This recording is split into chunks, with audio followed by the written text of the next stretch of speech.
Good morning all and I hope आप सबको मेरी आवाज आ रही होगी। मेरी आवाज आ रही है आप सबको? आपको कुछ क्लियर है?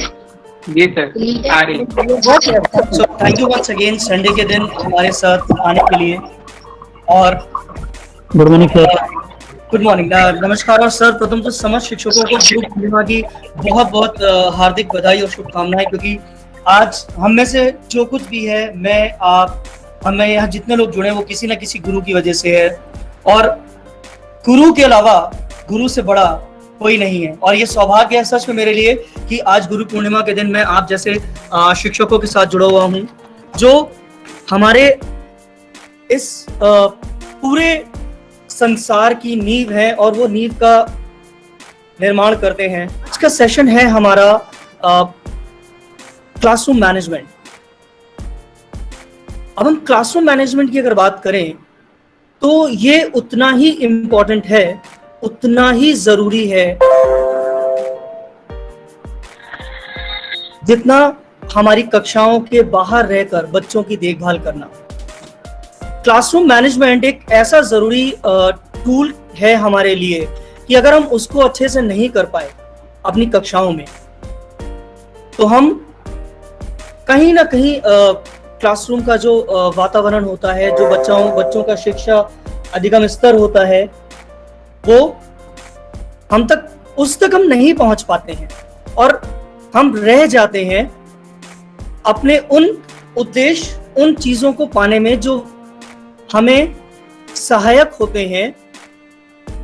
उन लर्निंग आउटकम्स की बात करें या हम बात करें उन छोटी छोटी चीजों की जिसकी आवश्यकता हमें पड़ती है। तो शुरू करने से पहले एक वीडियो का आनंद लेते हैं और देखते हैं कि ये वीडियो, इस वीडियो को ध्यान से देखिएगा। ये वीडियो बहुत जरूरी है और कहीं ना कहीं ये आज के वातावरण को बताता है, कक्षाओं में कैसा माहौल होना चाहिए।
आप सब ने ये वीडियो देखा होगा। सो कोई मुझे बता सकता है क्या था इस वीडियो में? अगर उस बच्चे की मनोदशा या उस बच्चे को देखें तो क्या था इस वीडियो में, अगर आप में से कोई भी कुछ बता पाए।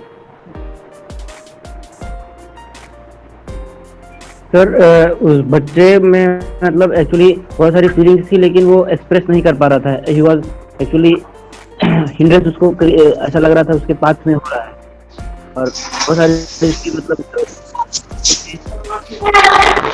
ओके, और कोई कुछ बताना चाहे इसमें?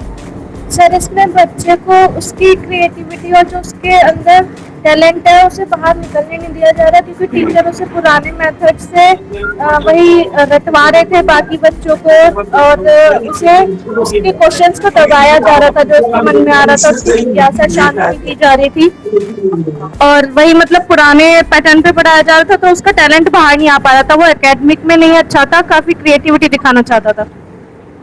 और कोई और कुछ ऐड करना चाहेगा? वर्तिका गौर मैम कहती है टीचर डोमिनेटिंग था। मैम का एक ये कहना है कि टीचर डोमिनेटिंग था। ओके, और कुछ? Actually, the child seemed to be completely baffled at that moment. He was very much confused at what to do and what not to do.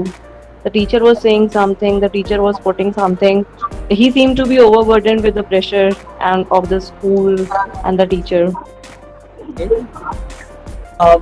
Well said, ma'am. And Nisha ma'am is saying कि child-centric education missing था. Well said. Yes sir, yes Correct. Sir, child central education missing. और यहाँ पे थोड़ा child need to be balanced. child need to be To be balanced. He wants to present himself in a balanced atmosphere. He was wonderful. So the teacher should have maintained the balanced atmosphere, sir. okay. Thank you. Well said, ma'am. So अगर हम देखें एक बच्चा स्वतंत्र वातावरण में पढ़ना चाहता है।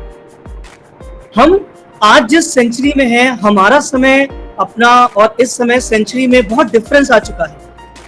इसीलिए क्लासरूम मैनेजमेंट आज बच्चा करके सीखना चाहता है।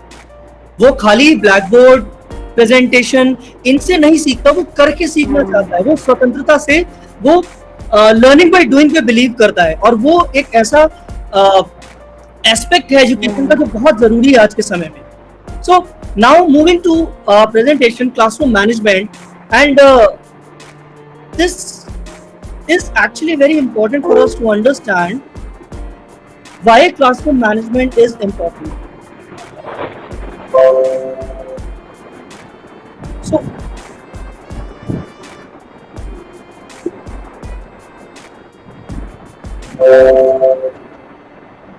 So I believe आप लोग को प्रेजेंटेशन स्लाइड्स दिख रही होंगी। यस सर, दिख रही है सर।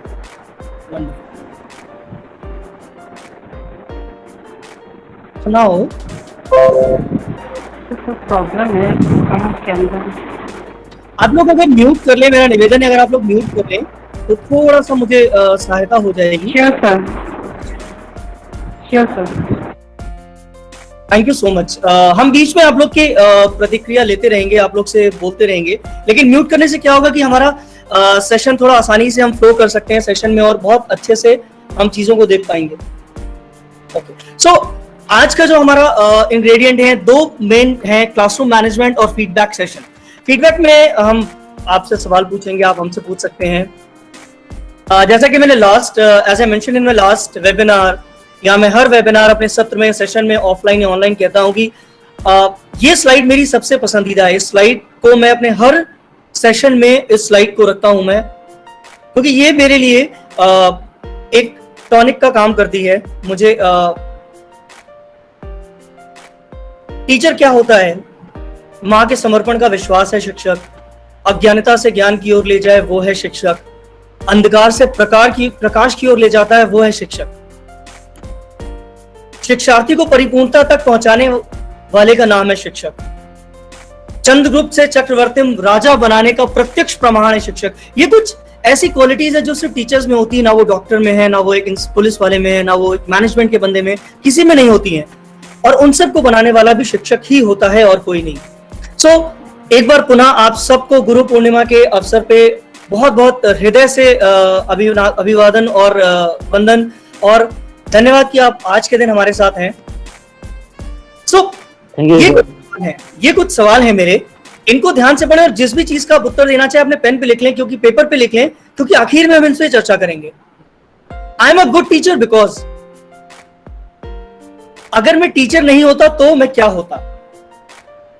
मेरा टीचिंग स्टाइल कैसा है, मेरा क्लासरूम कैसा है, मेरे लेसन प्लान क्या है, कैसे हैं, मेरा टीचिंग का गोल क्या है, मेरी टीचिंग का टफेस्ट सबसे ताकतवर या सबसे प्रभावशाली हिस्सा क्या है, शिक्षण में मुझे सबसे ज्यादा क्या चीज पसंद है। Thing I love most about teaching is a common misconception about teaching. ये इसका उत्तर जरूर दीजिएगा जब आखिर में हम बात करेंगे। चेतना मैम, आपसे निवेदन है, आपने मेरा स्क्रीन शेयर कर रही हैं, आप उसको ऑफ कर दें प्लीज। मुझे एक बार फिर से अपना स्क्रीन रिज्यूम करना पड़ेगा आई थिंक।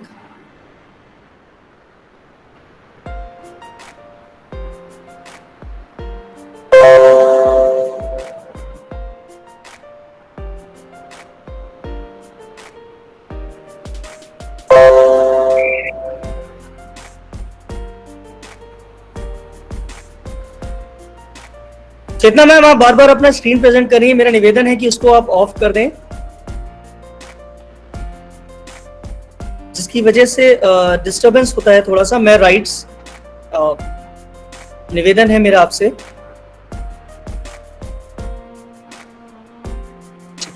तो क्षमा चाहेंगे अवरोध के लिए। हम अभी जैसा कि निशा मैम ने कहा और हमारे एक टीचर ने और मेंशन किया, चाइल्ड सेंट्रिक एजुकेशन मिसिंग थी। So what is child centric education? अगर हम बात करें, positive relationship, whole child needs, एक बच्चे की समस्त आवश्यकताएं समझना, पॉजिटिव आइडेंटिटी। आप अगर बात करें, मैं हूं, आप हो, कोई भी हो, एक पॉजिटिव आइडेंटिटी की बात करता है। हम सबको एक पॉजिटिव आइडेंटिटी चाहिए होती है, टैगिंग नहीं चाहिए होती है हम सबको। वो अच्छा है, वो बुरा है, वो मीडियोकर है, वो एवरेज है, ऐसा नहीं चाहिए होता है। Student ownership and agency. Ownership, child centric education की जब हम बात करते हैं तो उसमें ओनरशिप, बच्चों की जो ओनरशिप है वो बहुत इंपॉर्टेंट रोल प्ले करती है। ओनरशिप से अर्थ यहाँ पर स्कूल खरीदने का नहीं, किताबें खरीदने का नहीं, बट ये बच्चे मेरे अपने हैं, यहाँ पे उस ओनरशिप की बात कर रही है। रियल वर्ल्ड रेलिवेंस या रेलिवेंट, अर्थात जो करंट सिनेरियो है उनसे जोड़कर शिक्षा को देखा जाए, पढ़ाया जाए।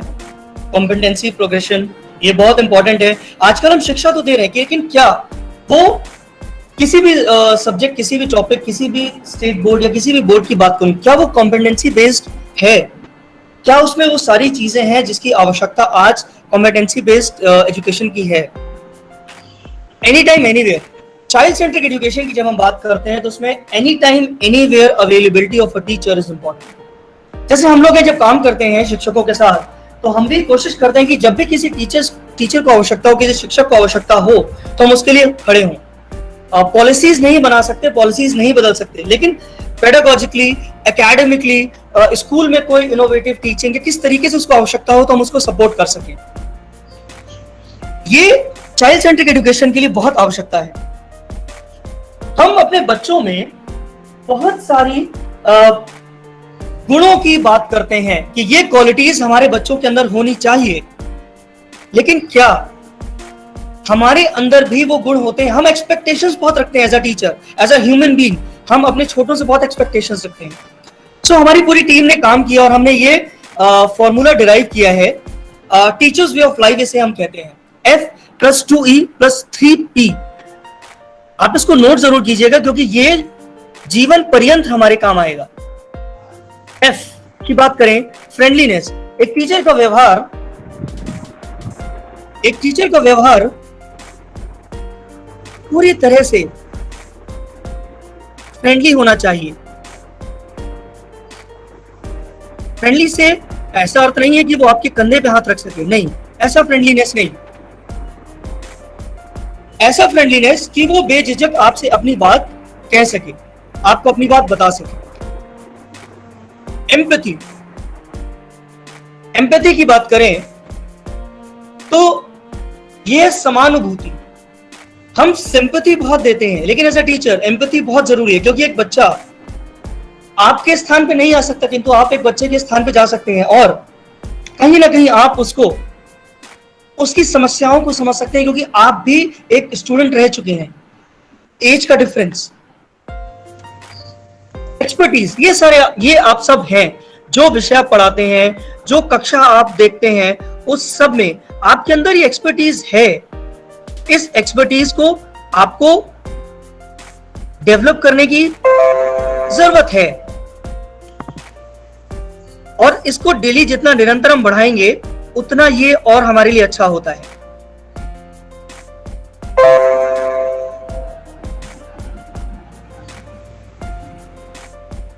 ये वो 3 चीजें हैं जो बहुत अहम होती हैं।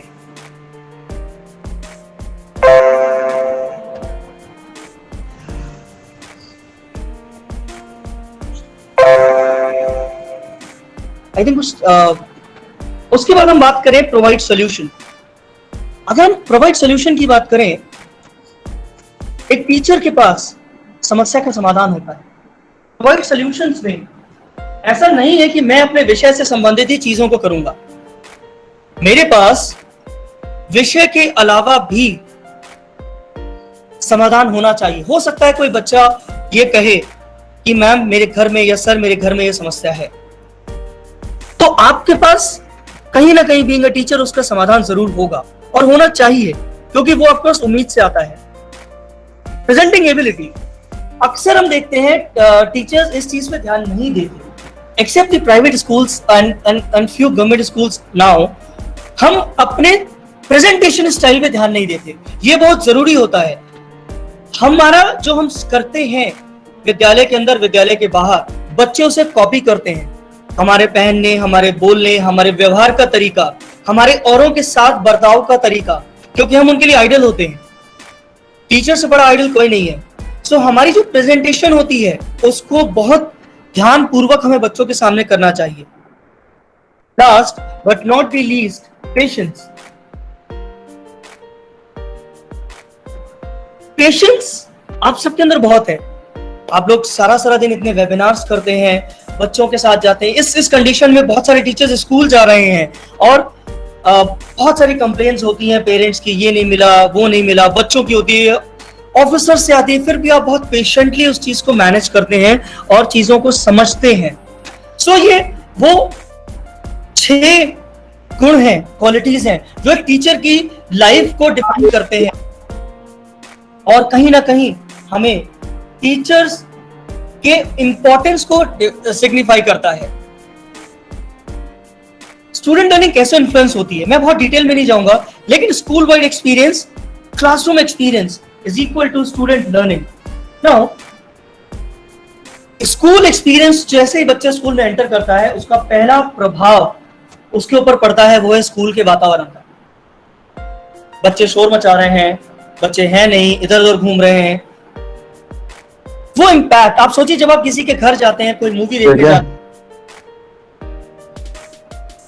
या कोई आप कपड़ा खरीदने जाते हैं या कहीं किसी मॉल में जाते हैं, तो आप उसके आउटफिट को, उसके बाहर के वातावरण को, उसकी चीजों को देख के आप आकर्षित होते हैं।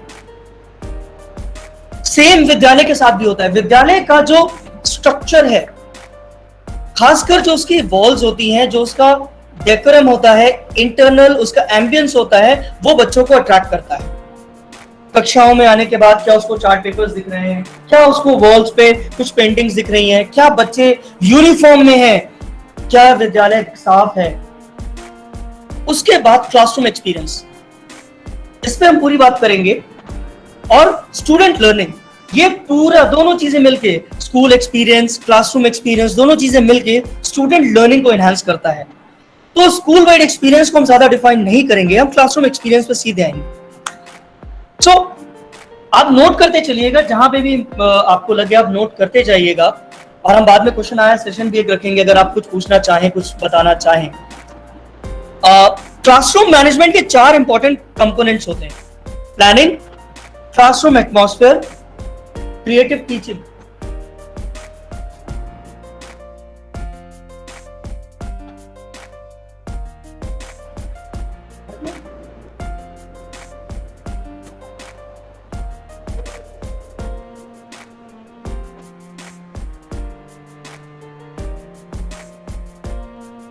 So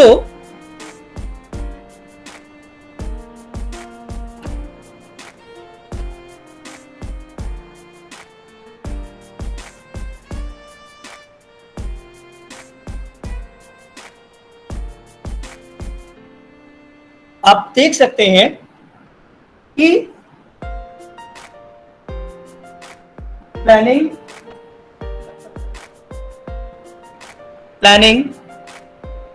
classroom atmosphere, creative teaching, activity based teaching. अगर आप लोग को आवाज नहीं आ रही है तो आई थिंक उधर भी कुछ नेटवर्क इशू होगा, आप दोबारा एक बार रीज्वाइन कर सकते हैं लीव करके। वॉइस क्लियर नहीं है तो उसका reason I believe could be the network. Okay, so grow your garden. Classroom एक गार्डन की तरह होता है। क्लासरूम एक गार्डन की तरह होता है। हम उसको कैसे बनाना चाहते हैं, कैसे उगाना चाहते हैं, ये बहुत हम पर निर्भर करता है। क्लास की शुरुआत हम कैसे करना चाहते हैं। कभी अगर मौका मिला, हम लोग लाइव इंटरेक्शन इस ऑनलाइन के अलावा हमने ऑफलाइन किया, तो हम इस एक्टिविटी को करेंगे। बहुत सुंदर सी एक्टिविटी है जिसमें टीचर्स के ग्रुप में हम बैठते हैं और हम कुछ चीजें उनको देते हैं अपना क्लासरूम डिजाइन करने के लिए। और ये कोविड सिचुएशन खत्म हो जाए तो आई कैन प्रॉमिस हम ये एक्टिविटी जरूर करेंगे आप सारे टीचर्स के साथ धीरे धीरे। और बहुत मजा आता है। 1-आधे घंटे की एक्टिविटी है ये और इसमें बहुत सुंदर, बहुत क्रिएटिविटी निकल के आती है। कुछ टूल्स हम आपको देंगे जिससे आप अपना क्लासरूम डिजाइन कर सकते हैं। सो क्लासरूम को आगे ले जाने या पढ़ाने के कई तरीके होते हैं। 4 तरीके मेजरली डिफाइन किए गए हैं हमारे सिस्टम में। सिस्टम की बात करूं तो एजुकेशन सिस्टम में बड़े बड़े जो एजुकेशनिस्ट हैं, जो टीचर्स हैं, जो लर्नेड पर्सन हैं, उन्होंने 4 चीजें डिफाइन की हैं साइकोलॉजी के हिसाब से और एजुकेशन के हिसाब से। ऑन ओनली माई वे, मतलब मोनोपोली, मैं जैसा कह रहा हूं वैसा ही पढ़ाना है, वैसे ही पढ़ना है। दूसरा हाईवे, माई वे, मतलब बच्चे स्वतंत्र हैं, बच्चे चिल्लाएंगे, शोर मचाएंगे, टीचर आ रहा है तो ठीक है, नहीं आ रहा है तो भी ठीक है। लेट्स डू इट टुगेदर, जिसमें बच्चे और टीचर मिलके साथ में करते हैं। और चौथा, जो इस समय की नीड है, जो आपने उस वीडियो में भी देखा था, learning by doing. That is the most important aspect of teaching आज के समय में, क्योंकि उसको बच्चे को बात करूं तो लर्निंग बाय डूइंग में बहुत आनंद आता है। अब इफेक्टिव क्लासरूम मैनेजमेंट में जो चीजें आती हैं हम उन पे बात करते हैं। मैम ने कुछ चैट में डाला है, क्या बोला है please?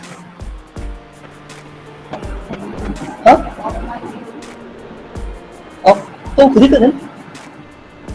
Ma'am if you want you can switch off, you can off your video yourself, you would not be able to do that.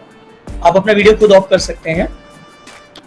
Okay, so setting arrangement, proper use of black board. मैं इस पे बहुत emphasis देता हूं, proper use of black board पे, क्योंकि अक्सर ये शिकायत है टीचर्स की, बच्चों की, कि मेरे को भी होती थी जब मैं क्लास पढ़ाई कर रहा था, कि जब टीचर ब्लैक बोर्ड पे लिखता था तो या तो वो छुप जाता था आधा ब्लैक बोर्ड, या टीचर का आई कांटेक्ट खत्म हो जाता था और पीछे बच्चे बात करने लगते थे। और जब तक हम नोट करने जाते थे तब तक वो रब करने की स्थिति आ जाती थी कि टीचर ब्लैक बोर्ड को क्लीन करना होता था, क्योंकि टीचर को आगे और भी लिखने थे। तो आज हम इस पे भी बात करेंगे, टीचर्स का proper use of black board. मैं इसको लाइव करके दिखाऊंगा कि कैसे हम ब्लैक बोर्ड को प्रॉपर इफेक्टिवली यूज कर सकते हैं। डेमोन्स्ट्रेशन, जिसकी हम बात कर चुके हैं, प्रेजेंटेबिलिटी या डेमोन्स्ट्रेशन, क्लीनिनेस वेरी इंपॉर्टेंट, कक्षाओं का वातावरण, स्कूल का वातावरण, टाइम टेबल। टाइम टेबल एक डायरी में होता है, एक हमारा सिस्टम से आता है, और एक किट उस टाइम टेबल की बात है जो एक टीचर को खुद बनाना चाहिए। मैं उस टाइम टेबल की बात कर रहा हूं। Inspiring disciplinary actions, yes, misbehaviour होता है, बच्चे अभद्रता करते हैं, कुछ अपशब्द कहते हैं, या बहुत सारी चीजें हैं, उसके लिए, लेकिन इंस्पायरिंग डिसिप्लिनरी एक्शन होना चाहिए। Planning starts before anything, this is the first thing. फिर कुछ चीजें हैं आज के समय में अगर देखें कि हमारे क्लासरूम में क्या क्या होता है, voice, choice, time for reflection. Fourth point is very important, अगर आप देखें, अपॉर्चुनिटीज फॉर इनोवेशन। हमारे पास क्या वो अवेलेबल रिसोर्सेज हैं, क्या वो चीजें हैं जो उपलब्ध संसाधनों से हम अपनी कक्षा का वातावरण चेंज कर सकते हैं। खरीदे नहीं, लेकिन उपलब्ध संसाधनों से कैसे हम अपने कक्षा के वातावरण को चेंज कर सकते हैं। उसके बाद critical thinkers, yes, critical thinking is very important, कि अगर एक क्रूशियल सिचुएशन है तो हम उसको कैसे हैंडल करें, हम उसको कैसे आगे लेके जाएं।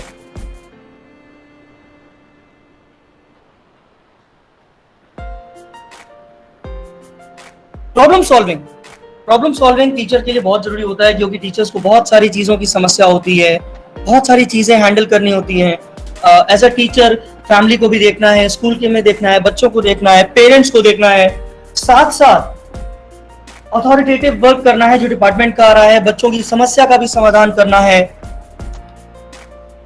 और उसके बाद सातवां, सेल्फ असेसमेंट, खुद को भी असेस करना है कि क्या मैं प्रॉपर वो सारी चीजें कर पा रहा हूं जिसकी मुझे आवश्यकता है, क्या वो डिलीवरी मेरी हो रही है प्रॉपर, क्या बच्चों का वो लर्निंग आउटकम बच्चे रीच कर पा रहे हैं, क्या कनेक्टेड लर्निंग, क्या जो मैं पढ़ा रहा हूं या पढ़ा रही हूं क्या बच्चे से कनेक्टेड है।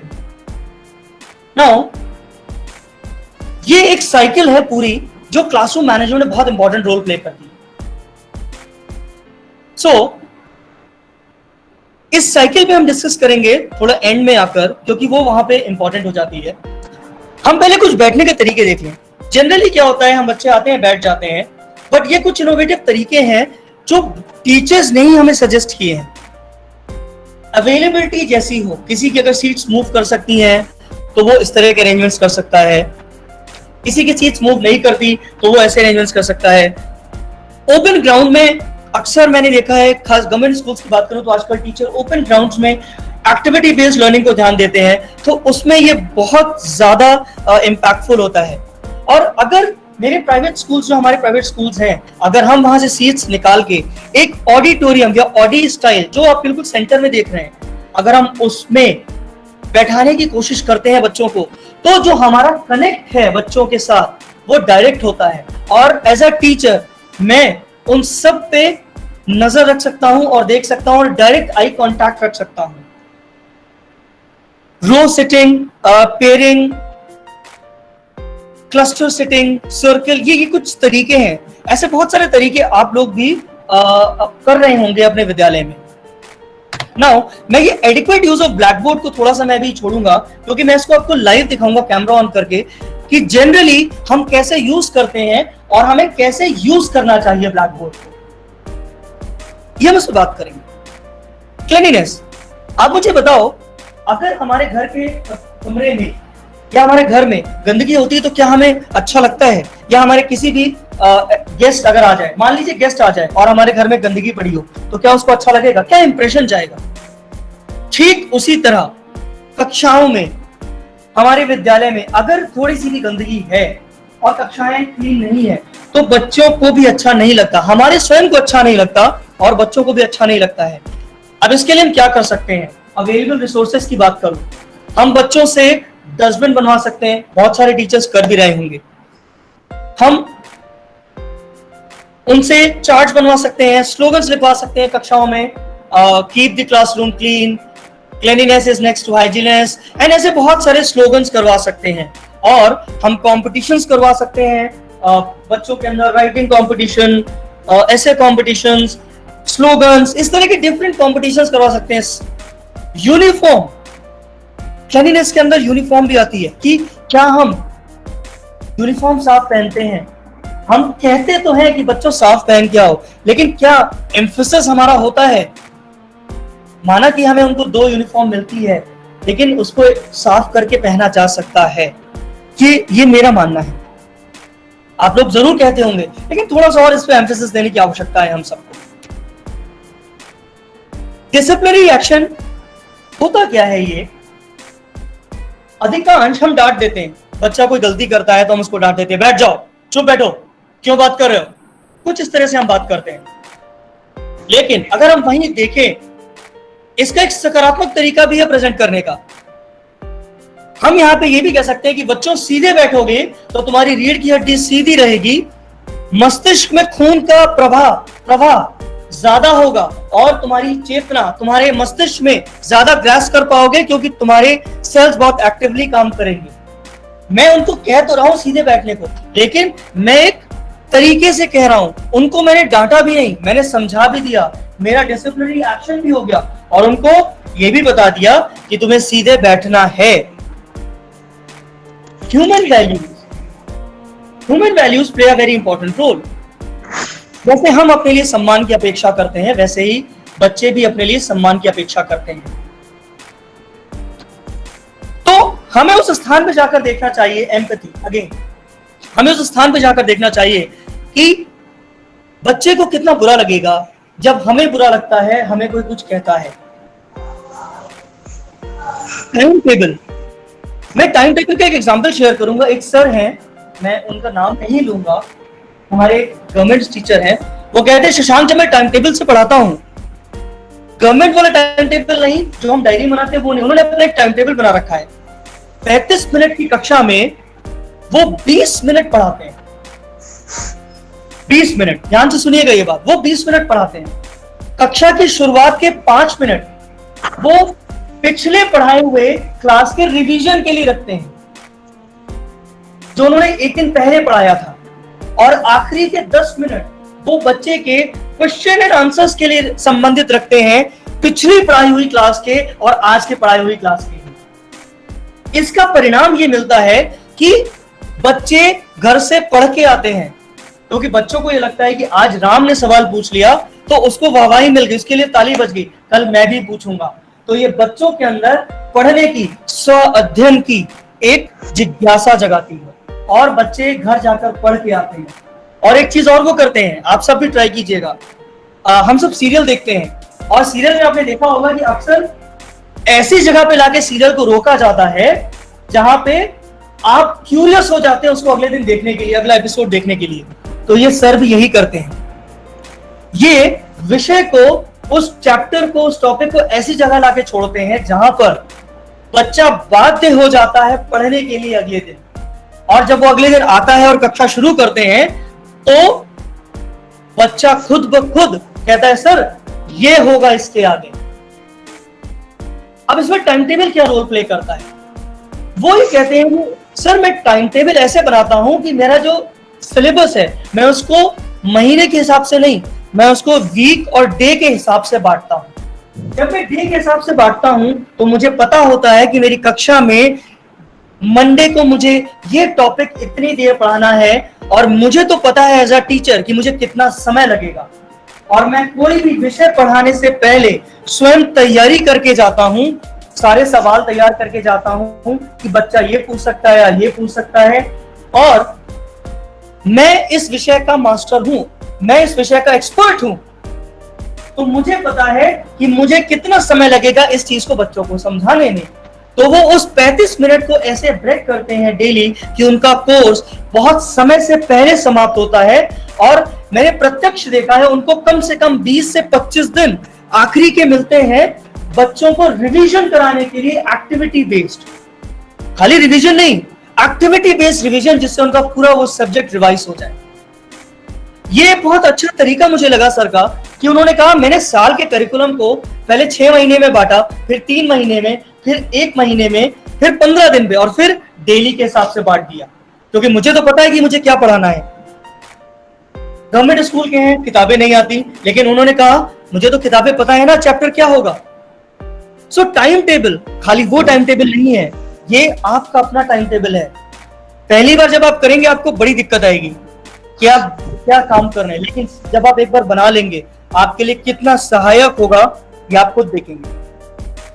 नाउ ये बहुत अच्छा तरीका है स्टार्ट क्लास डिफरेंटली। जनरली होता क्या है, हम कक्षा में जाते हैं और बच्चे हमें विश करते हैं, good morning ma'am, good morning sir, whatever, नमस्ते, प्रणाम, जो भी हमारी सभ्यता है विद्यालय की उसके अनुसार।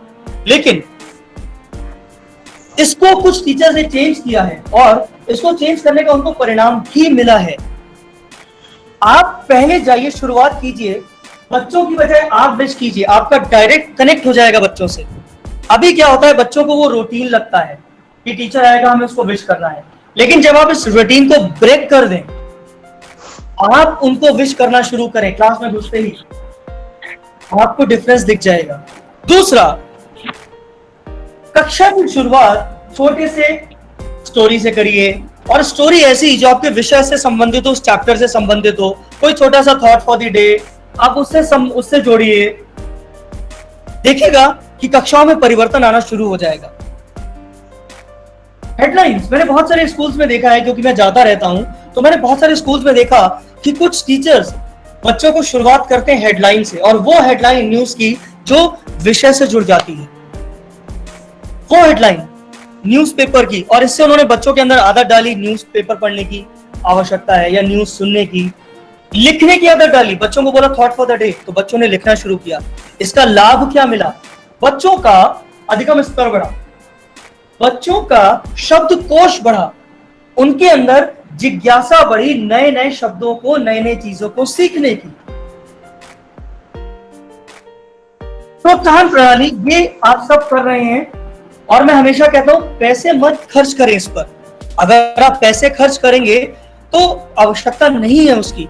बहुत सारी ऐसे सकारात्मक व्यवहार हैं जो आप कर सकते हैं अपने बच्चों के साथ। कुछ टीचर्स कर भी रहे हैं, हाथ पे स्माइली बना देते हैं, पेपर से बैच बनाया हुआ है। और मुझे याद है जब मैं, या आप सबको भी ध्यान होगा, जब आप पढ़ रहे थे तो आपके बुक्स पर good, very good, nice, great work, इस तरह की चीजें लिखी जाती थी। इसमें हमारा कुछ नहीं जाता है, लेकिन बच्चे का जो मनोबल है ना, वो प्रोत्साहन बहुत बढ़ जाता है, वो उसको बढ़ा देता है ये प्रोत्साहन, और दूसरे बच्चों को भी प्रेरित करता है ये देखने के लिए, सीखने के लिए कि उसको गुड मिला, कल मुझे मिलेगा, कल मुझे चाहिए। सो ये कुछ तरीके थे। अब हम बात करेंगे थोड़ी सी डिटेल में जाकर, लेकिन उससे पहले क्योंकि अब जो स्लाइड्स आएंगी वो मोर ऑफ सेल्फ एक्सप्लेनेशन है, टेक्निकल चीजें हैं कि क्लासरूम इफेक्टिव मैनेजमेंट, डिसिप्लिन कैसे हम मैनेज करें। उससे पहले मैं आप सबके पास वापस आता हूं, और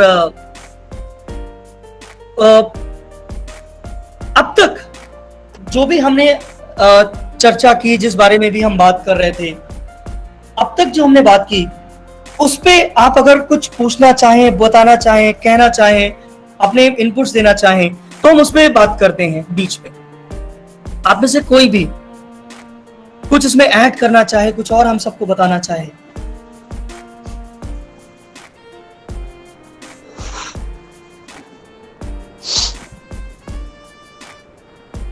कोई भी टीचर, कोई भी शिक्षक अपने क्लासरूम मैनेजमेंट एक्सपीरियंसेस हमसे, निशा मैम प्लीज ऐड कीजिए। निशा मैम प्लीज।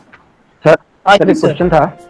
हाँ बिल्कुल सर, पूछिए। सर ये मैं कह रहा हूँ कि जैसे कुछ बच्चे ऐसे भी होते हैं, जैसे मान लीजिए कि हमने अच्छे से पढ़ाया, एक्टिविटी से पढ़ाया, लेसन कुछ दिया, उनको कुछ काम दे दिया घर पे, तो वो अगले दिन मतलब आना बंद कर देते हैं, तो उसके लिए कैसे किया जाए? ओके अमित मिश्रा सर, ठीक है, बिल्कुल। निशा मैम आप कुछ ऐड करना चाहती थी, फिर मैं अमित सर के प्रश्न का उत्तर देता हूँ। आई थिंक मेरी वॉइस क्लियर है? या बिल्कुल क्लियर है ma'am. I want to add कि अभी आज के सिनेरियो में हम लोग हमेशा टीचिंग लर्निंग प्रोसेस की बात करते हैं, बट आई पर्सनली बिलीव कि हमें लर्निंग टीचिंग मतलब इसको ऑपोजिट वे में लेके चलना चाहिए, बिकॉज हम जब पहले खुद कुछ सीखते हैं फिर कुछ सिखाने के लायक होते हैं। तो हमेशा एक टीचर को ये सोच के क्लास में नहीं जाना चाहिए कि आज हम क्या सिखाने जा रहे हैं। इट्स समथिंग लाइक कि हम खुद क्या सीख रहे हैं। जब हम बच्चों को सिखाते हैं ना, तो मोस्ट ऑफ द टाइम 50% चीजें हम खुद भी सीख रहे होते हैं उनसे। तो एक टीचिंग लर्निंग प्रोसेस की जगह आई बिलीव कि हमें एक लर्निंग टीचिंग प्रोसेस के रूप में अपना क्लासरूम मैनेज करना चाहिए। बिल्कुल वेल सेड निशा मैम, मैं पूरी तरह से सहमत हूँ आपके इस बात पर, मैं पूरी तरह से सहमत हूँ और मैं अग्री करता हूँ कि टीचर को खुद पहले सीखना चाहिए, और यही बात मैंने भी उस टाइम कही थी कि टीचर को पहले खुद सीखना चाहिए, क्योंकि टीचर तो सीख के ही टीचर बना है और उसके हाथ में कितने लोगों का भविष्य है उसको सुधारने के लिए। सो it is very important for a teacher कि वो लर्निंग प्रोसेस को डिफाइन करके आगे जाए। अमित सर, मैं आपके प्रश्न का उत्तर कोशिश करता हूं देने की। कहते हैं कि बच्चा तभी विद्यालय से भागता है जब उसको इंटरेस्ट नहीं होता है विद्यालय में। और काम तो मेरे भी घर पे मुझे काम दिया जाता है, आपके घर पे भी दिया जाता है, लेकिन हम आते हैं। आप क्यों आते हैं विद्यालय? क्योंकि आप वो इंटरेस्ट है आपके अंदर विद्यालय वापस आने का। इसीलिए हम बार बार कह रहे हैं कि लर्निंग बाय डूइंग एक ऐसा मेथड है जिसको अगर हम डेवलप कर लें स्लोली एंड ग्रेजुअली, और आज इसकी नीड है सर। हर चीज ब्लैक बोर्ड से नहीं पढ़ाई जाती, हर चीज को आप लिख के नहीं पढ़ा सकते, बता सकते। आज आवश्यकता है लर्निंग बाय डूइंग की। बच्चे को आपको ऐसे इन्वॉल्व करना है कि वो आए। Homework, I am very much against homework, I am sorry, लेकिन मैं होमवर्क के बहुत अगेंस्ट हूं। मैं होमवर्क नहीं चाहता बच्चों को दिया जाए, क्योंकि होमवर्क देंगे बच्चा उसको बर्डन समझता है। मेरे लिए भी कभी होमवर्क एक बर्डन हुआ करता था, क्योंकि मेरा वो टाइम चला जाता था स्कूल से जाने के बाद, मैं करता ही नहीं था।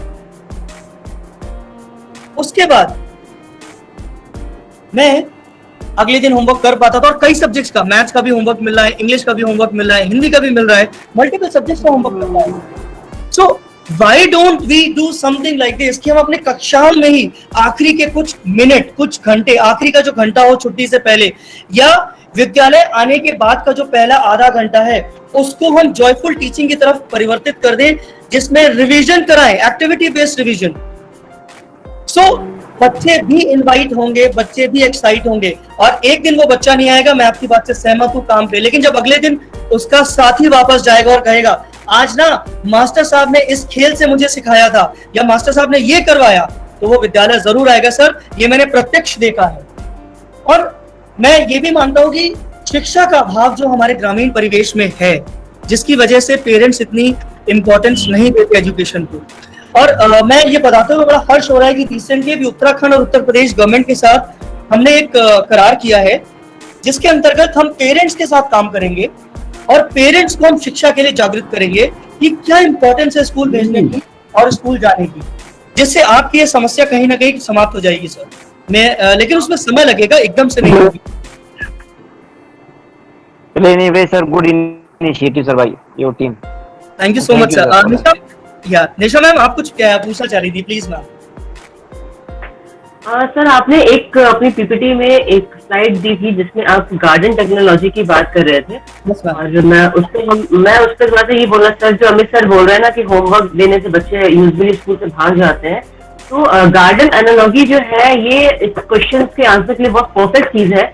गार्डन एनालॉजी में ये बात बोली जाती है कि अगर आप अपने बच्चे को एक पौधा समझे और खुद को एक माली समझे, तो उस पौधे को बढ़ने के लिए समय समय पर कितने खाद और पानी की जरूरत है, ये समझना एक मालिक का काम होता है। उसको हम बोलते हैं फॉर्मेटिव असेसमेंट। यानी कि फॉर्मेटिव असेसमेंट का मतलब ही यह है कि आप इस चीज को डायग्नोज करिए कि आपके टीचिंग मेथड्स में किन चीजों की जरूरत है जिससे बच्चे का लर्निंग लेवल और इम्प्रोवाइज हो सके। और जो समेटिव असेसमेंट जो हम लोग हमेशा अपने क्लासरूम में जो ट्रेडिशनल डे है, जो एक यूनिट के पूरा होने के बाद हम लोग लेते हैं समेटिव टेस्ट, जिसमें हम सिर्फ रिजल्ट घोषित कर देते हैं कि बच्चे ने इतने अंक प्राप्त किए। तो मेरे हिसाब से सर हमको आज की डेट में फॉर्मेटिव असेसमेंट को ज्यादा फोकस करना चाहिए। और अगर हम डेली पर डे की क्लास में आइदर बाय ऑब्जर्वेशन और क्वेश्चन या एक्टिविटी, इस माध्यम से अगर हम रेगुलर असेसमेंट करते रहे कि हमारा बच्चा कितना सीख पा रहा है, तो ये जो होमवर्क वाली स्ट्रेटेजी है वो काफी हद तक सॉल्व हो जाएगी। Right ma'am, very well said ma'am. इसीलिए मैंने कहा था ना ये गार्डन जो टेक्नोलॉजी है, ऑनलाइन टीचिंग, यस मैम का मैं जरूर उस पर बात करूंगा बिल्कुल एंड में, क्योंकि ये इसकी नीड है। जो निशा मैम ने कहा, yes sir, Achyut sir please पूछे सर। एक्चुअली यहाँ पे गार्जियंस हमारे फॉर्मेटिव असेसमेंट को मानता ही नहीं है। वो तो हमसे आके स्कूल में कहता है सर बच्चे की कॉपी में आपने कुछ होमवर्क ही नहीं दिया है, घर पे कुछ करता है नहीं, पूरे दिन शरारत करता है, तो ये प्रेशर हम लोगों के ऊपर बहुत बड़ा हो जाता है कि हम इस टेक्नोलॉजी को अपनाएं या गार्जियंस को सेटिस्फाइड करें, मतलब बड़ा प्रॉब्लम ये हो जाती है, दुविधा में आ जाती है कि करें क्या, व्हाट टू डू।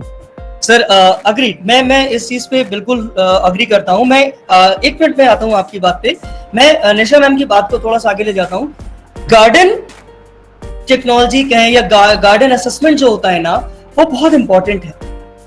और मैं इस पे क्योंकि काम कर रहा हूँ और एक थीसिस की तैयारी इस पे कर रहा हूँ अपनी टीम के साथ, एंड मैंने बहुत सारे pre schools, elementary schools, higher secondary, senior secondary सब जगह देखा।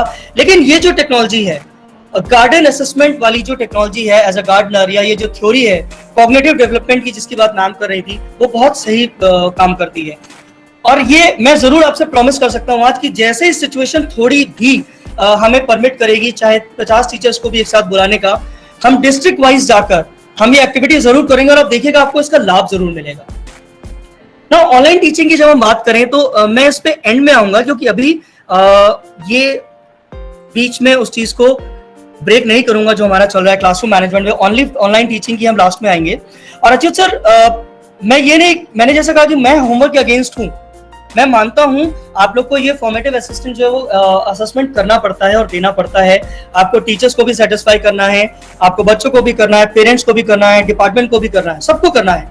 लेकिन आप कुछ ऐसा होमवर्क का सिनेरियो बनाइए कि वो बर्डन भी ना लगे और वो इंटरेस्टिंग भी हो। जैसे मल्टीपल चॉइस क्वेश्चन, अगर हम दिन में जैसे एकल विद्यालय है या 2 टीचर 3 टीचर सारे सब्जेक्ट पढ़ा रहे हैं, तो हम मिलके एक्यूमुलेटिव होमवर्क दे दें, 10 सवाल दे दें, 10 क्वेश्चंस दे दें, जिसमें एक के बाद एक सारे सब्जेक्ट के क्वेश्चंस हो जो भी उन्होंने पढ़ा है, और उसके आंसर मल्टीपल चॉइस हो। जैसे एक एग्जांपल मैं फिर से शेयर करता हूं कि सीता किसकी पुत्री थी। अब इसमें मैं या तो सीधा दे सकता हूं जनक, दशरथ, राम, रावण, मैं ये सीधे दे सकता हूं, या मैं उसको थोड़ा सा इंटरेस्टिंग बनाने के लिए कह सकता हूं Pokemon, Doraemon, Tom and Jerry, जनक। अब बच्चे जैसे ही पोकेमोन, डोरेमोन पढ़ेंगे, ये हम अब शायद हमारे चेहरे पे भी मुस्कुराहट आती है जब भी हम नाम सुनते हैं, बच्चों को भी ये अच्छा लगेगा। और जब 10 क्वेश्चन देखेंगे तो 10 क्वेश्चन वो आराम से कर लेंगे, वो पढ़ेंगे भी, सारे विषय का एक साथ एक्यूमुलेटिव हो जाएगा, पेरेंट्स का भी काम हो गया, आपका भी काम हो गया, और बच्चा नेक्स्ट डे आपके पास आएगा कि मास्टर साहब ने या मैम ने हमको बहुत कम होमवर्क दिया और हमारा बहुत अधिकतम स्तर में परिवर्तन आ रहा है। MCQ based, after garden technology MCQ based, ये जो थ्योरी है ये बहुत इम्पैक्टफुल है और बहुत सहायता करती है बच्चों के लर्निंग इंटरेस्ट को जगाने में। I think I would have been able to answer जो आप पूछ रहे थे अच्युत सर और बाकी लोग। और किसी का कोई सवाल, या हम प्रेजेंटेशन को आगे बढ़ाएं और आगे की स्लाइड्स पे चलें? With your permission. Yes sir, thank you sir.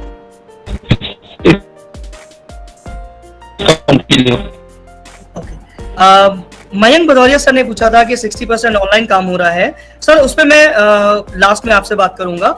मैं आपकी बात से पूरी तरह अग्री हूं, समझता हूं, लेकिन परिवर्तन बहुत जल्दी हो जाएगा। तो वापस चलते हैं अपनी स्लाइड पर। अब हम बात करेंगे थोड़ी टेक्निकल एस्पेक्ट की। अभी तक हमने थ्योरेटिकल बात की थी, अब इफेक्टिव क्लासरूम मैनेजमेंट को समझने के लिए पहले तो हमें यह देखना पड़ेगा कि क्या चीजें मिलके एक क्लासरूम मैनेजमेंट को पूरा करती हैं। What is classroom management? It's very important to understand. It's effective discipline. Is it being prepared for class? It is being motivating your student, or it's providing a safe or comfortable learning environment. Yeah, building a self-esteem for your students, or being creative and imaginative in daily lessons. Yeah, क्या है आखिर classroom management, या इन सब को मिला के ये classroom management होता है। So it is very important for us. हर किसी का एक नहीं हो सकता क्लासरूम मैनेज करने का। किसी के लिए डिसिप्लिन प्रायर इंपॉर्टेंस होगी, किसी के लिए कुछ और इंपॉर्टेंस होगी। सो हमें ये समझना बहुत जरूरी है कि what is more important for us, is it classroom management के अंतर्गत क्या है इन पॉइंट्स में से। उसके बाद क्या मेरी टीचिंग स्टाइल इंपैक्ट कर रही है, मेरे एटीट्यूड या पर्सनालिटी मेरे लिए इंपॉर्टेंट है मेरे क्लासरूम मैनेजमेंट के लिए। क्या मेरे लिए मेरी स्टूडेंट की संख्या मेरी कक्षाओं में वो इंपॉर्टेंट है। क्या 10 बच्चे आ रहे हैं तो मैं नहीं उनको अच्छे से डिलीवर कर पा रहा हूं या मेरा मन नहीं लगता जब तक ज्यादा बच्चे ना हो, क्या ऐसा है मेरे साथ। या फिर जो स्ट्रैटेजीज हैं इफेक्टिव टीचिंग की वो है। ये कुछ अलग अलग तरीके हैं जो क्लासरूम मैनेजमेंट को बिल्ड करते हैं और हमें दूसरों को कॉपी करने की बजाय हमें स्वयं को देखना चाहिए कि मेरे लिए मेरी कक्षा के लिए क्या जरूरी है, what is important for my class. मैं किसी और की क्लासरूम मैनेजमेंट स्टाइल को कॉपी करके हो सकता है मैं कुछ परसेंट सक्सेसफुल हो जाऊं, लेकिन मैं 100% सक्सेसफुल नहीं होऊंगा, ना होंगी, दोनों बातें। अब कुछ टीचिंग्स, कुछ टेक्निक्स क्लासरूम मैनेजमेंट के लिए जो क्लासरूम को कंट्रोल करती हैं, वो बहुत जरूरी है समझना। अटेंशन ऑन एंटायर क्लास, ये अक्सर हम रखते हैं लेकिन बीच बीच में डिस्ट्रैक्शन हो जाता है और हम फोकस हट जाता है हमारा। अगर राम ने कुछ कर दिया, श्याम ने कुछ कर दिया या गीता ने कुछ कह दिया तो हम डिस्ट्रैक्ट हो जाते हैं और फिर हमारा वो फोकस डाइवर्ट हो जाता है और हम जिस लगन जिस शिद्दत से वो चीज स्टार्ट कर रहे थे शायद वो नहीं रहती। शायद इसलिए बोल रहा हूं क्योंकि कुछ लोगों का रहता है, कुछ का नहीं रहता है। स्टूडेंट से ज्यादा वार्तालाप नहीं करनी चाहिए, लिमिटेड कन्वर्सेशन रखें कक्षा में। Silence is very effective. Voice modulation, modulation का मतलब जो हमारी आवाज में उतार चढ़ाव आता है वो बहुत इफेक्टिव है, वो बहुत जरूरी है हमारी कक्षाओं में। अगर हम देखें, हम जितने नॉर्मल अपना वोकल रखते हैं, वॉइस रखते हैं, वो बच्चों को ज्यादा अट्रैक्ट करता है, बच्चों को ज्यादा क्लोजर लाता है हमारे और उस टॉपिक, उस कंटेंट के। लाउड ना हो, जब हम लाउड बोलते हैं, लाउड की आवश्यकता है तो जरूर बोलें, लेकिन बहुत लाउड बोलने से बच्चों को लगता है कि सर मैम शायद गुस्से में हैं और उनसे कुछ पूछना गलत होगा, वो हमें डांट देंगे। सो अगर हम वॉइस को ऐसा रखें कि कुछ शब्दों पे फोकस करें जहां पे आवश्यकता है, कुछ शब्दों को ध्यान दें जहां पे देना चाहिए, जो हमारे लिए इंपॉर्टेंट है, क्योंकि चैप्टर के अंदर सारे शब्द इंपॉर्टेंट नहीं होते हैं। कुछ शब्द ऐसे होते हैं जिससे पूरा चैप्टर आप समझा सकते हैं, उन पे ध्यान दें। अपने स्टूडेंट्स को इंस्ट्रक्शंस दें, इंस्ट्रक्शंस ऐसे दें कि उनको लगे ना कि आप उनको इंस्ट्रक्शन दे रहे हो और वो सब्जेक्ट से रिलेटेड हो। और इसकी प्री प्लानिंग करें कि आज मैं अगर 2+2 आज मुझे एडिशन पढ़ाना है तो मैं बच्चों को ऐसे कौन सी एक्टिविटी या ऐसे कौन से सेटिंग अरेंजमेंट में बनाऊंगा या बैठाऊंगी कि वो समझ जाए कि ये ऐसा होने वाला है आज। नाउ इसी के बाद अगर हम छोटे ग्रुप्स बनाएं, अगर मेरी कक्षा की संख्या ज्यादा है, ज्यादा से मेरा अर्थ है 35 से ज्यादा। 35 एक एडिक्वेट नंबर होता है जिसको एक टीचर आराम से हैंडल कर सकता है। 35 स्टूडेंट्स, हमारा रेशियो भी यही कहता है 1:35। लेकिन अगर 35 से ज्यादा संख्या है, आप ग्रुप्स बनाइए और हर ग्रुप में एक मॉनिटर बना दीजिए, क्लास का नहीं, हर ग्रुप का। और वो मॉनिटर उस बच्चे को बनाइए जो थोड़ा सा सिंसियर हो और थोड़ा सा नॉटी भी हो, ताकि उसको जिम्मेदारी दी जाए और वो चीजों को बेहतर कर सके और प्रोग्रेस बता सके ग्रुप की। ये आप सब करते होगे मुझे उम्मीद है। Move around the room so students have to pay attention more readily. मेरे टाइम पे तो टीचर करती थी। सिटिंग अरेंजमेंट ऐसे करना चाहिए कि आपको वो फ्री स्पेस मिले आगे पीछे जाने के लिए। अगर संख्या ज्यादा है तो कुछ ऐसा अरेंजमेंट करें कि एटलीस्ट आप आधे कक्षा तक जा सकें, बच्चों के बीच में वापस आ सके। नॉन वर्बल क्लूज आप देते होंगे, यस, हाँ, हूं, यू, मी, क्लैपिंग, फिंगर से उसको बोला कि तुम बताओ, तो इस तरह से non verbal clues. Low profile intervention और डिसरप्शंस, इसका सीधा सा अर्थ है कि बहुत टेक्निकल चीजें मत कक्षा में लागू करें जो बच्चा समझ ना पाए। बच्चों के स्तर पे जाके चीजों को तैयार करें। और सबसे इंपॉर्टेंट है कंफर्टेबल और सेफ होना चाहिए। फ्रेंडलीनेस की बात आती है जब मैं बात करता हूं, एम्पैथी की बात आती है यहाँ पे कि मेरी कक्षा में बच्चा क्यों आएगा, मेरी कक्षा में क्यों आए वो, जब तक वो स्वयं को सुरक्षित और वो लर्निंग करना महसूस करे। नो अगली जो 2-3 स्लाइड्स हैं ये बहुत इंपॉर्टेंट है हमारे क्लासरूम मैनेजमेंट के लिए, और ये आप कहीं ना कहीं नोट जरूर करें। ये टाइम मैनेजमेंट क्लासरूम का डिफाइन करता है। 2 तरह का होता है, एलोकेटेड टाइम और ट्रांजिशन टाइम।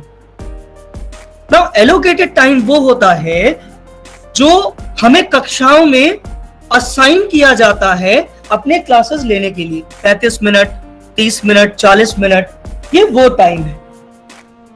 ट्रांजिशन टाइम वो होता है जो उन पीरियड्स के बीच में हमें मिलता है या उसके बाद मिलता है खुद को तैयार करने के लिए, बच्चों को तैयार करने के लिए।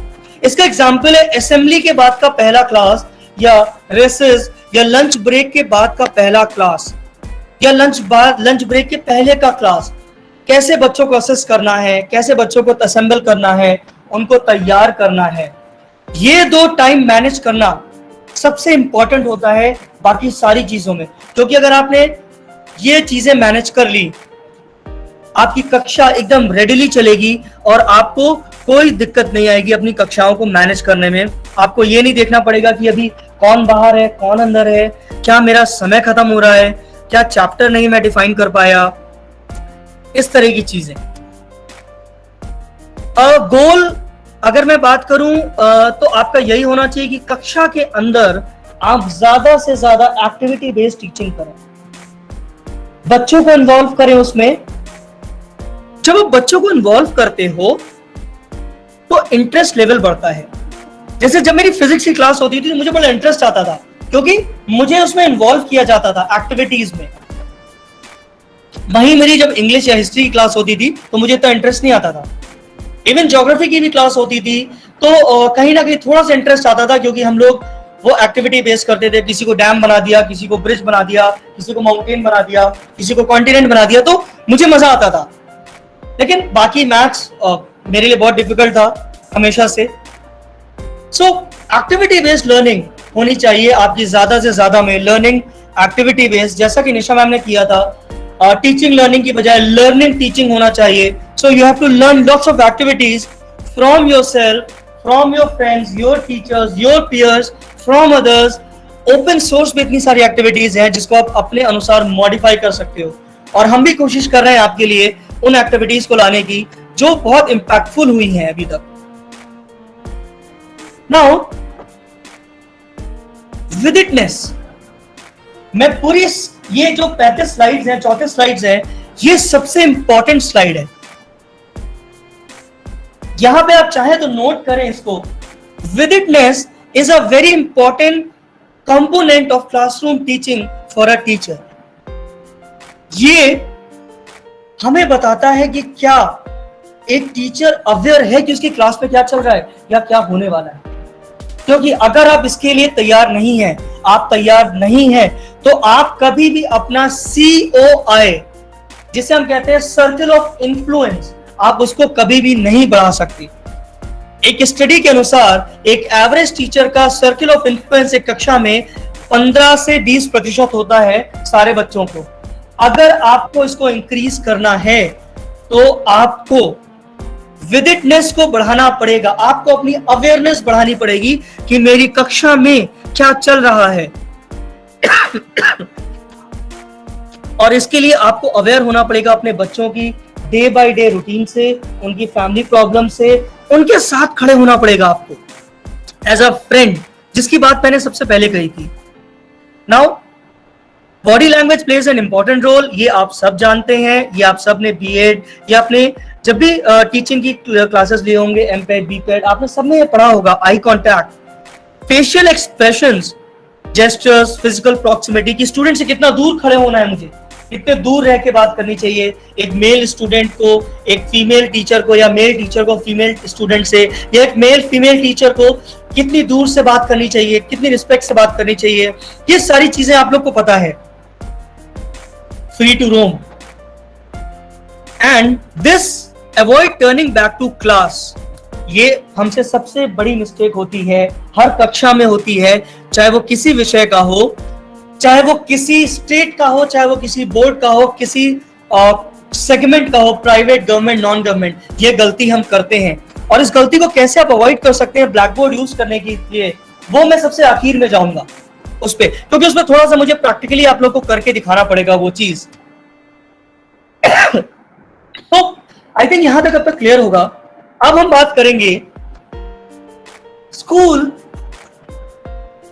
एक स्कूल नहीं होता है, एक बिजनेस एंटिटी होती है। एक स्कूल में, एक मॉल में, एक शॉप में, एक घर में कोई अंतर नहीं होता है। और ये मैं क्यों कह रहा हूं, ये आपको इस अगली स्लाइड से समझ में आ जाएगा। एक बहुत अच्छी सी कहावत है, don't smile until it's Christmas, right. So ये मैं इसलिए कह रहा हूं कि स्कूल मैनेजमेंट क्यों इंपॉर्टेंट है क्लासरूम मैनेजमेंट के साथ साथ, कि आपकी पहला दिन जो होता है आपकी कक्षा का, वो बहुत इंपॉर्टेंट रोल प्ले करता है कि बच्चा अगले दिन और कितने दिन आपके पास आएगा। डे वन, इट्स लाइक जब आप डे वन जाते हैं किसी ऑफिस में, अपना सोचिए जब आप पहली बार आपका अपॉइंटमेंट हुआ होगा, आपको कैसा लगा होगा।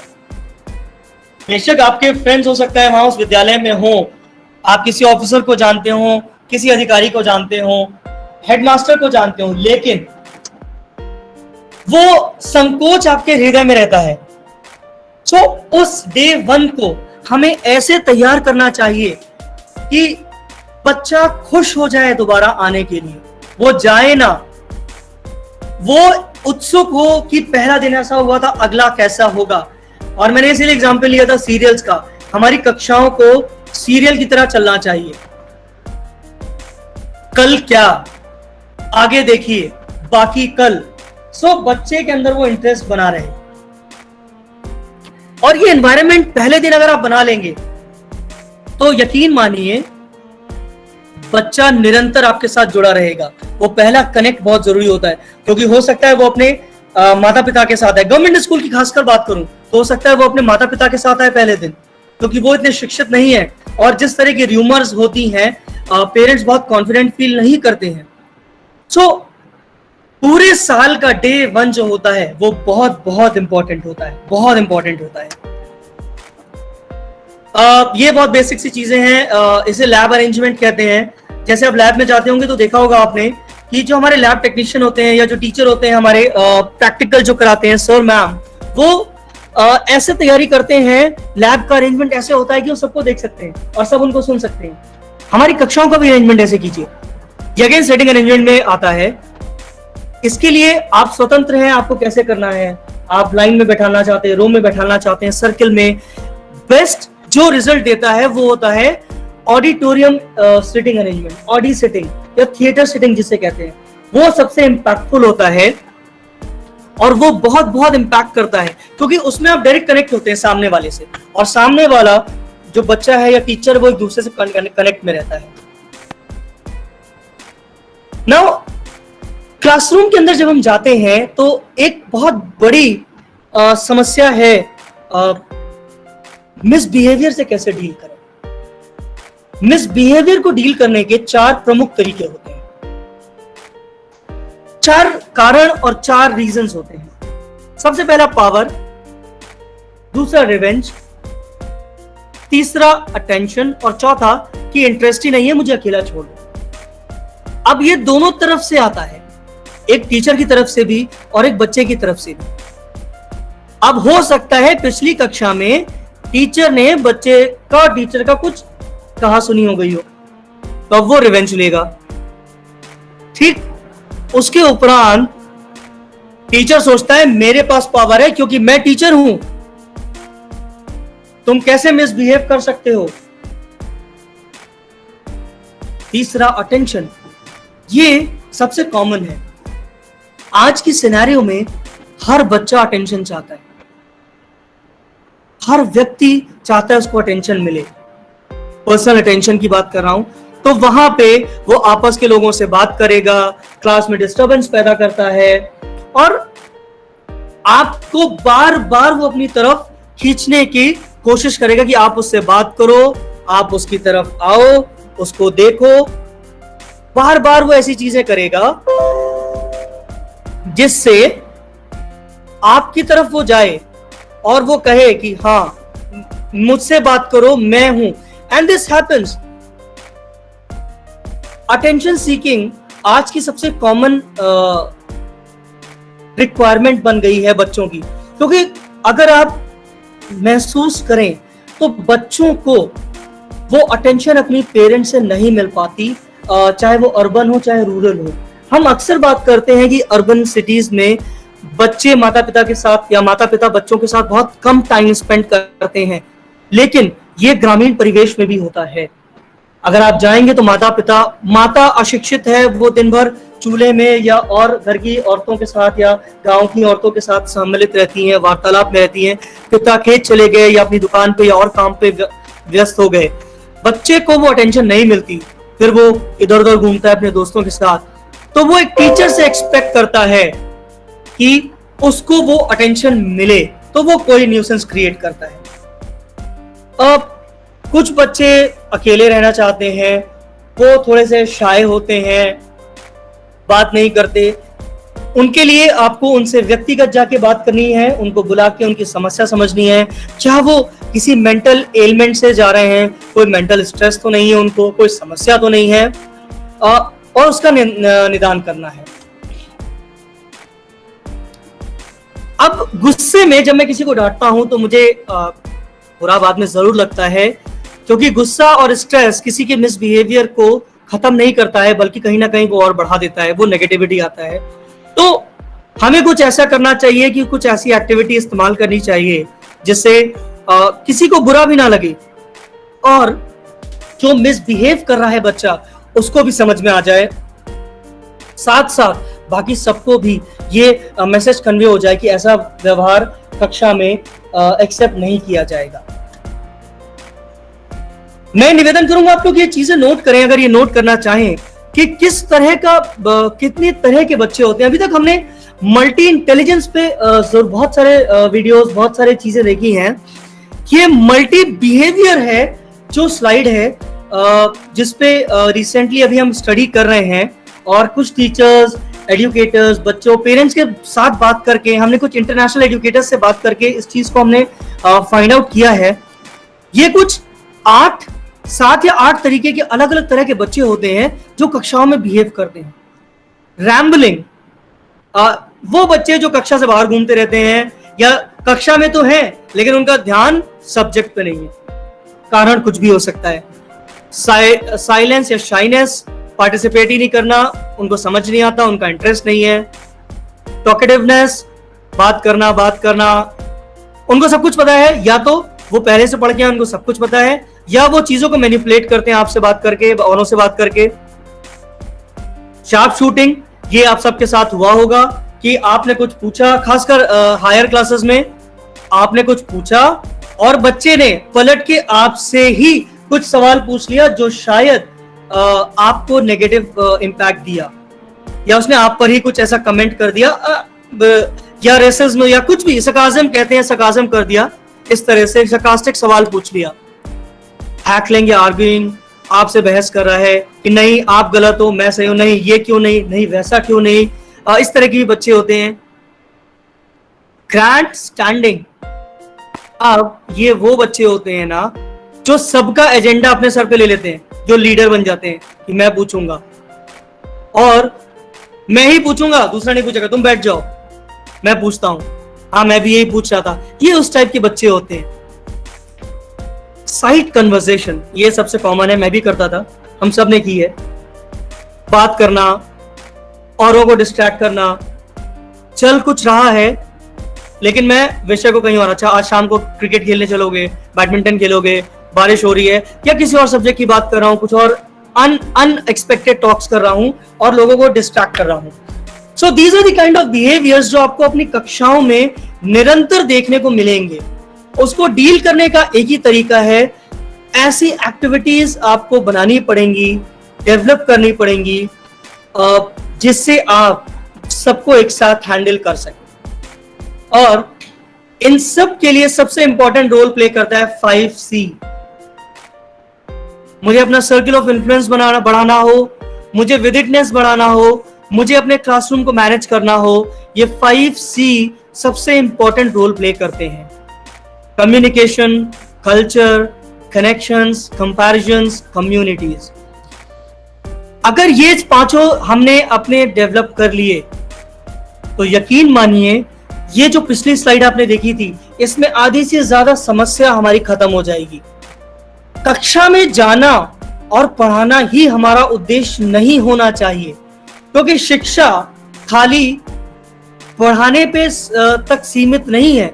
शिक्षा ज्ञान, उस विजडम, उस एक अच्छे इंसान बनने के लिए प्रेरित करती है, जो एक शिक्षक का सबसे परम महत्व है, जो आपके गुरुओं ने, मेरे गुरुओं ने मुझे सिखाई है. और इस सब से ये सारी चीजें डेवलप होती हैं.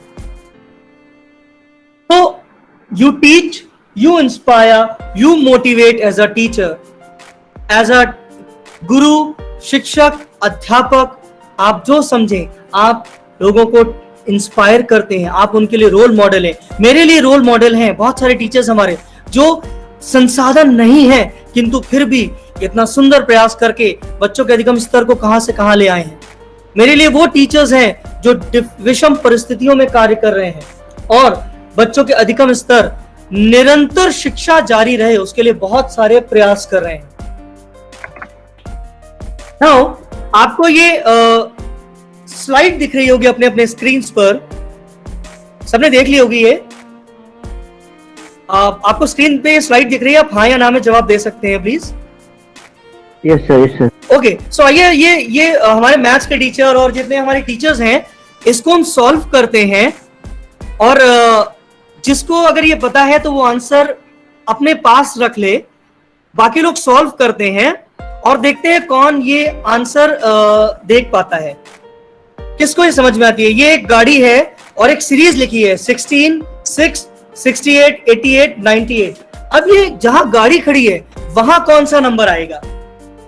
आज एक एक्टिविटी करके देखिए और बताइए, सोचिए कि वहां पे कौन सा नंबर आएगा, बताइए.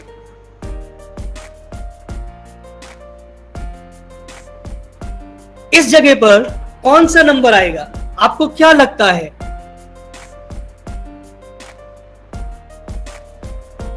$87. मोहिनी सिंह मैम ने कहा 87. ओके,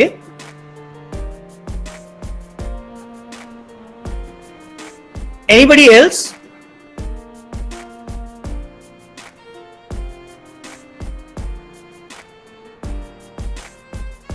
और कोई क्या आएगा यहां पर, बताइए क्या आंसर आएगा? आप अनम्यूट करके आंसर दे सकते हैं.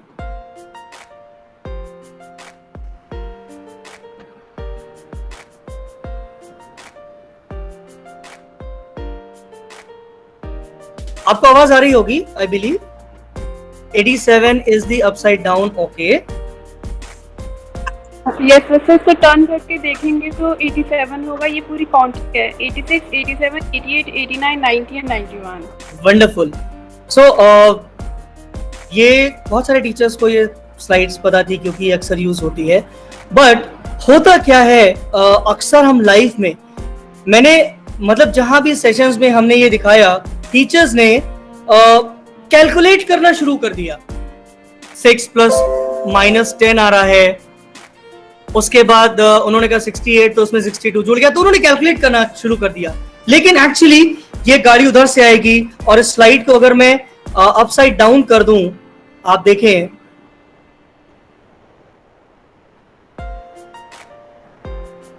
So this is exactly 86, 87, 89, 90, 91.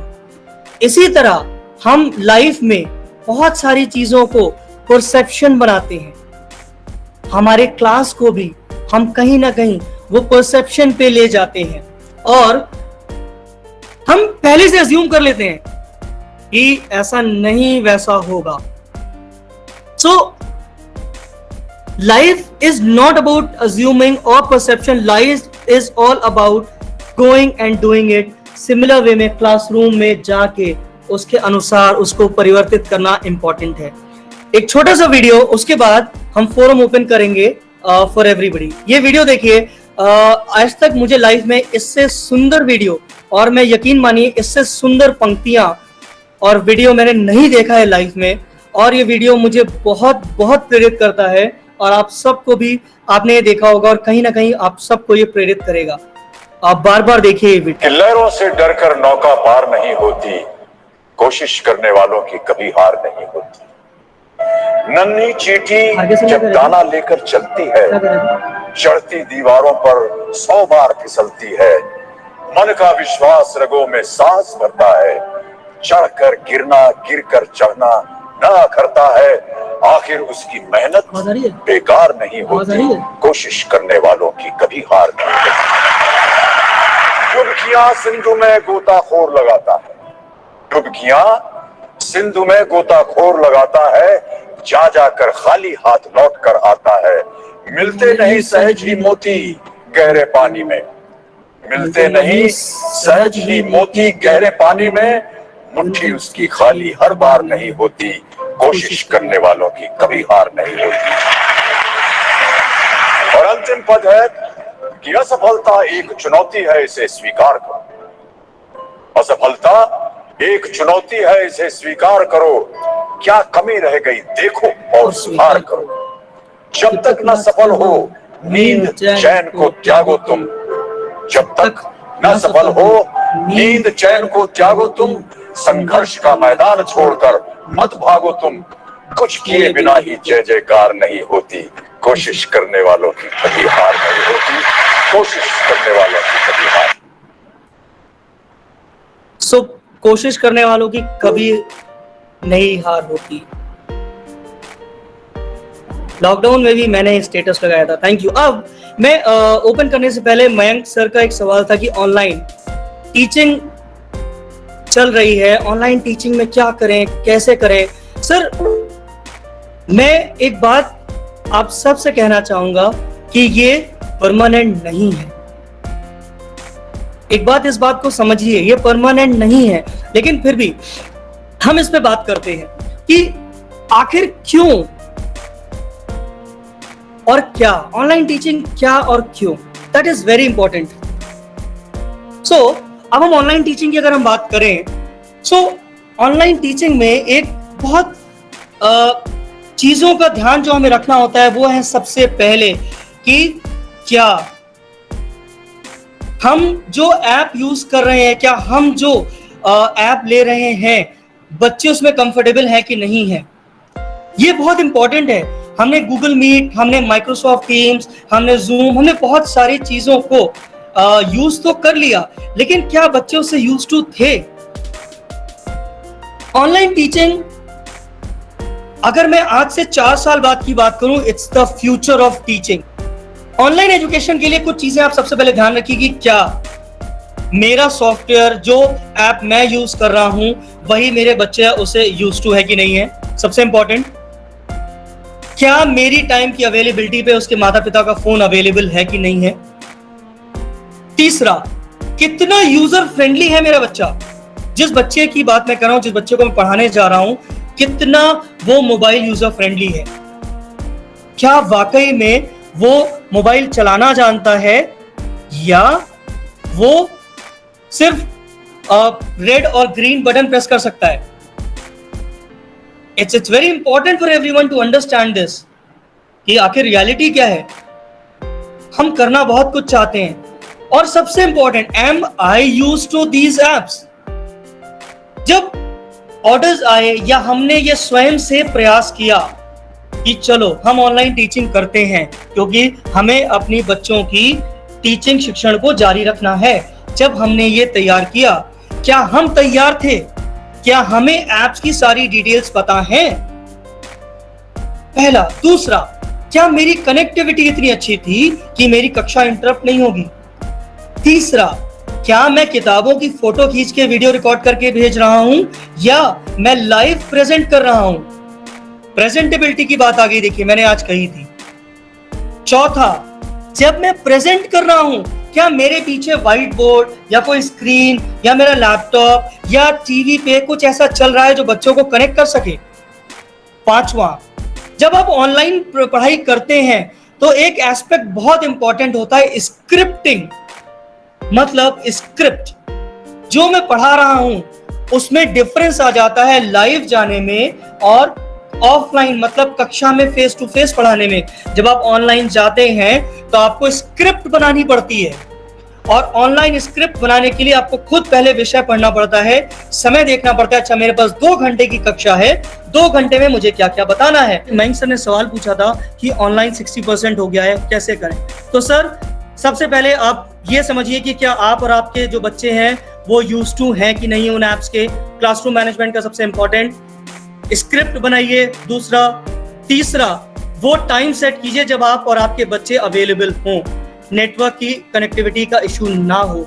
और नेटवर्क कनेक्टिविटी इशू है, please get a pre recorded videos, उनको शूट कीजिए, उनको भेजिए, उसमें काम कीजिए।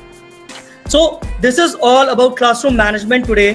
The forum is open now. Please ask your questions and you can speak out anything and everything you want.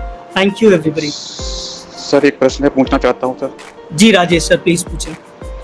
Sir, thank you so much. First of all I want to say thank you so much. आपने बहुत अच्छे से classroom management को बताया, लेकिन फिर भी मेरे मन में एक सवाल उठ रहा है। जैसा कि हम जानते हैं, गवर्नमेंट स्कूल में स्टाफ की कमी होती है।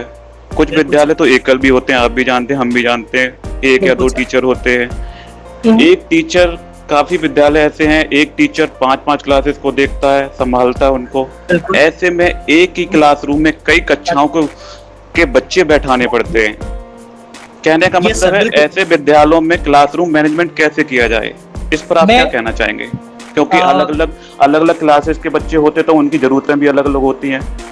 जी राजेश सर, मैं आपकी बात को ये मैंने देखा है, ये मैंने नहीं किया है, मैंने किसी टीचर से सीखा है, तो मैं बताऊंगा। इसे कहते हैं multi grade learning. Rajesh sir, और राजेश सर ने सवाल पूछा था, राइट सर? सर, इसे कहते हैं मल्टी ग्रेड लर्निंग। अब इसमें टीचर ने किया क्या है, जब उसको पता है वो एकल विद्यालय में है, वो अकेला है और उसको 3 या 4 कक्षाओं को पढ़ाना है, तो वो कुछ ऐसी विषय लेता है, या तो टॉपिक्स चैप्टर के लेता है जो शायद एक दूसरे से मिलते जुलते हो, पहला। दूसरा, वो ऐसी एक्टिविटी डिजाइन करता है डेली या हर दूसरे दिन, जिससे वो सारी कक्षाओं को उनके विषय आधारित चीजें सिखा सके। आप सर, मेरा नंबर मैं अपना चैट में डाल दूंगा, आप मुझसे व्यक्तिगत बात कीजिएगा, मैं आपको कुछ एक्टिविटी शेयर करूंगा।